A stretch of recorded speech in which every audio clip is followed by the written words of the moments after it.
கூலி திரைப்படத்தை இணையதளங்களில் வெளியிட தடை விதித்து சென்னை உயர்நீதிமன்றம் உத்தரவு பிறப்பித்திருக்கிறது. விவரங்களோடு சிறப்பு செய்தியாளர் ரமேஷ்குமார் இருக்கிறார்.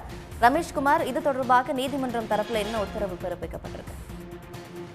நடிகர் ரஜினிகாந்த் நடிப்புல இயக்குனர் லோகேஷ் கனகராஜ் இயக்கத்துல வெளியாகக்கூடிய கூலி திரைப்படம் வருகிற 14ஆம் தேதி உலகம் எங்கு வெளியாகிறது.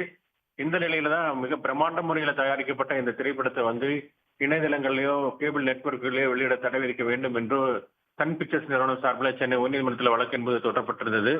அந்த வழக்குல இது போல மிக பிரம்மாண்டமான முறையில் மிக அதிக பொருட்களால் தயாரிக்கப்பட்ட இந்த திரைப்படத்தை சட்டவிரோதமாக ஒளிபரப்பினால் மிகப்பெரிய நஷ்டம் ஏற்படும் என்றும் இதற்கு தடை விதிக்க வேண்டும் என்றும் யாருக்கெல்லாம் தடை விதிக்க வேண்டும் என்று அந்த பிரதிவாதிகள் பட்டியலும் பட்டியலிடப்பட்டிருந்தது. இந்த வழக்கு தான் நீதிபதி செந்தில்குமார் ராமமூர்த்தி முன்பு விசாரணைக்கு வந்தது. அப்போது இது தொடர்பாக 36 இணையதள சேவை நிறுவனங்களுக்கும் அதே போல 5 கேபிள் டிவி நெட்வொர்க் அவர்களுக்கும் இந்த திரைப்படத்தை வெளியிடுவதற்கான தடையை விதித்து நீதிபதி செந்தில்குமார் உத்தரவு பிறப்பித்திருக்கிறார். இதையடுத்து இவர்கள் சட்டவிரோதமாக வெளியிட்டால் அதுக்குரிய சட்ட நடவடிக்கையை மேற்கொள்ளலாம் என்றும் நீதிபதி தனது உத்தரவில் தெரிவித்திருக்கிறார். உடனுக்குடன் செய்திகளை தெரிந்து கொள்ள சன் நியூஸ் பெல் ஐகானை கிளிக் பண்ணுங்க.